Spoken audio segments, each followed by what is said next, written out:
Good morning, everyone. Today we are to recapitulate lesson number 3, weather and climate. We have already done it. Now we are to recapitulate it. So, first of all, let me discuss about weather. What is weather? Weather means मौसम. Weather किसी भी place पर किसी भी दिन या time पर atmosphere की जो कंडीशन होती है that is called weather. Condition of atmosphere at a particular place on a particular day और टाइम इज कॉल्ड वेदर. ये हर टाइम चेंज होता रहता है. अगर अब सनी है तो हो सकता है 1 आवर के बाद क्लाउडी हो जाए, विंडी हो जाए या रेन स्टार्ट हो जाए. So it keeps on changing.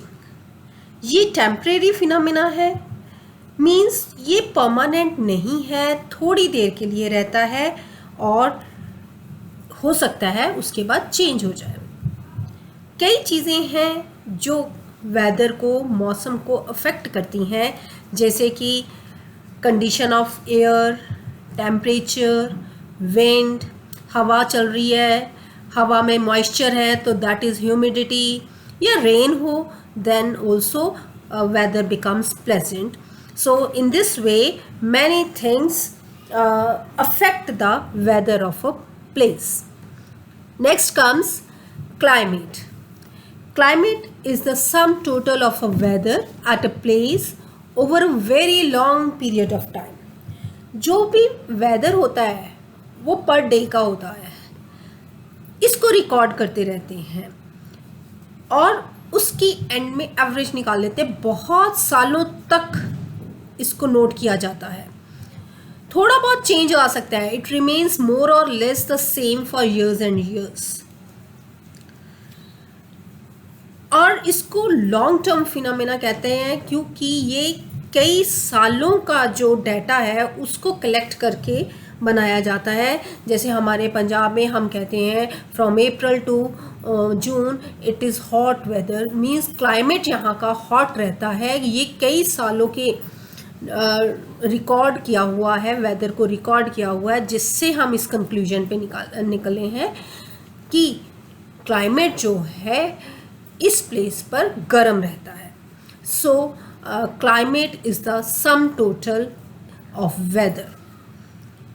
It is influenced by many factors like distance from the equator, and many more factors are there which we will discuss in the next slide.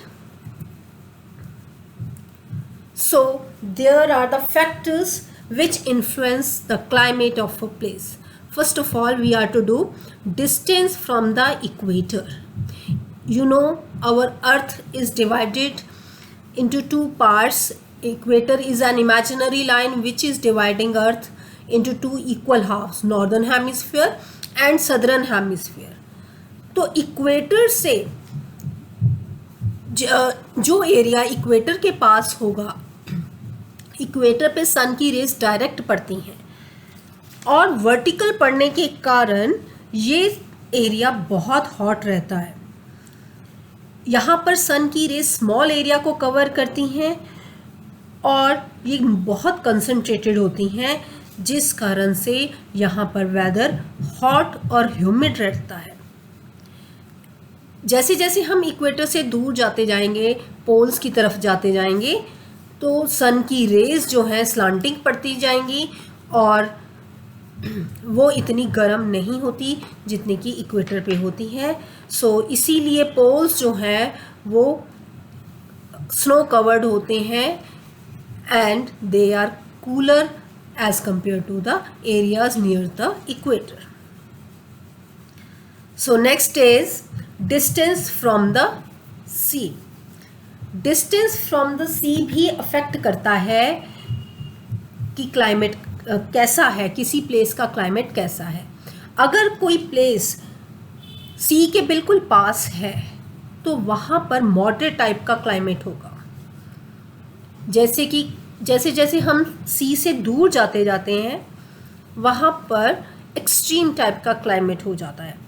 एक factor affect नहीं करता, ये सारे factors हैं वो affect करते हैं कि किसी भी प्लेस का क्लाइमेट कैसा होगा। सपोज अगर कोई प्लेस इक्वेटर के पास है लेकिन वो सी के पास भी है, like Chennai, I am giving you the example of Chennai. Chennai is in Tamil Nadu. It is near equator and it is also near the sea. Equator पे के पास होने के कारण वहाँ पे हॉट वेदर होना चाहिए, लेकिन क्योंकि सी भी उसके पास है so it experiences moderate type of climate. चाहे वो इक्वेटर के पास है लेकिन सी के पास होने का फैक्टर जो है वो इसको अफेक्ट करता है और इसलिए वहाँ पे मॉडरेट टाइप ऑफ क्लाइमेट होता है. नेक्स्ट कम्स ऑल्टीट्यूड और elevation. Altitude means height. Sea level से कोई प्लेस कितनी हाइट पे है दैट ऑल्सो मैटर्स. अगर हाई ऑल्टीट्यूड होगा तो वहाँ पे टेम्परेचर कम होगा. क्लियर? जैसे टेम्परेचर कम होगा मीन्स वो वहाँ पर वेदर जो है कोल्ड होगा as compare to the places near the equator.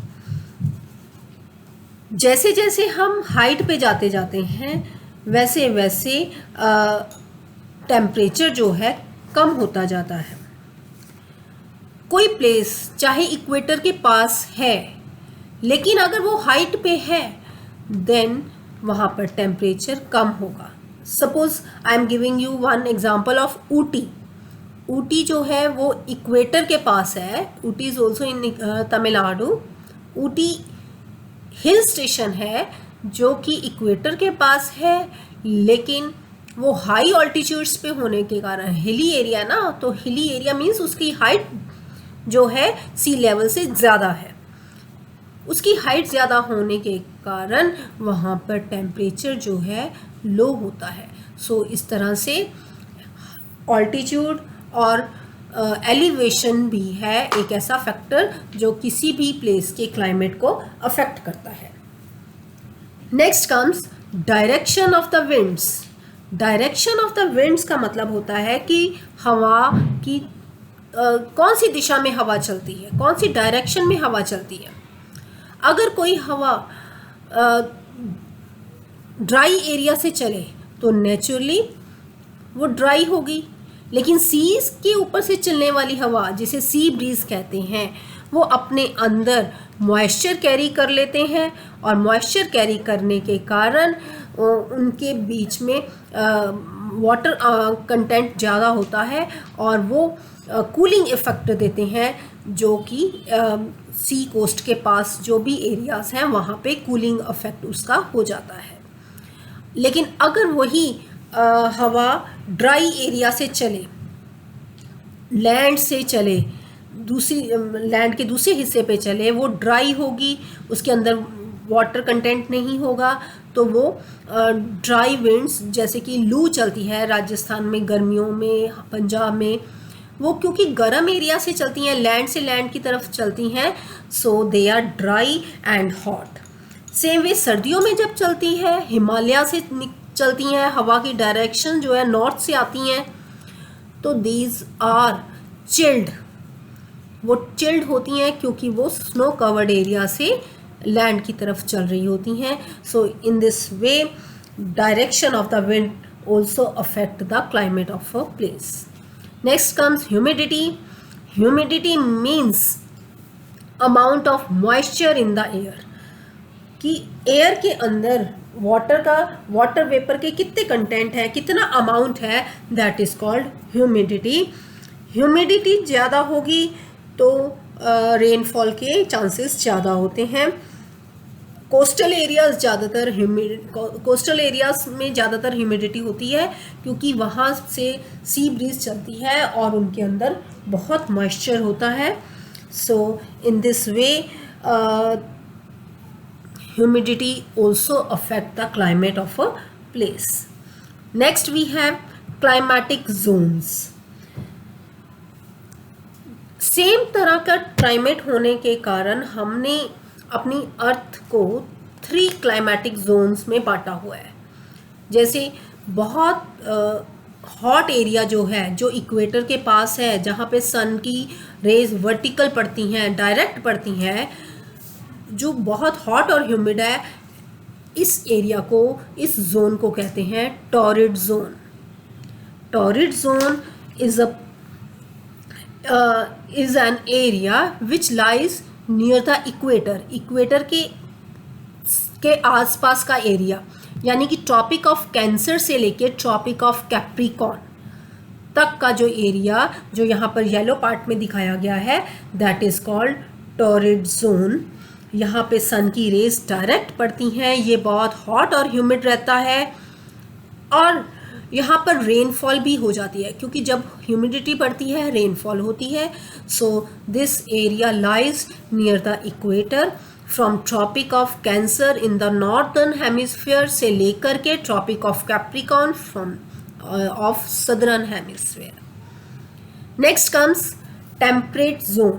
Temperate zone जो है दैट इज 23.5 डिग्री नॉर्थ से स्टार्ट होके 66.5 डिग्री नॉर्दर्न हेमिस्फीयर में, यानी कि ट्रॉपिक ऑफ कैंसर से लेकर के आर्कटिक सर्कल तक नॉर्थ में, और ट्रॉपिक ऑफ कैप्रिकॉर्न से लेके अंटार्कटिक सर्कल साउथ में, सदर्न हेमिस्फीयर में, ये जो एरिया है ये टेम्परेट जोन है।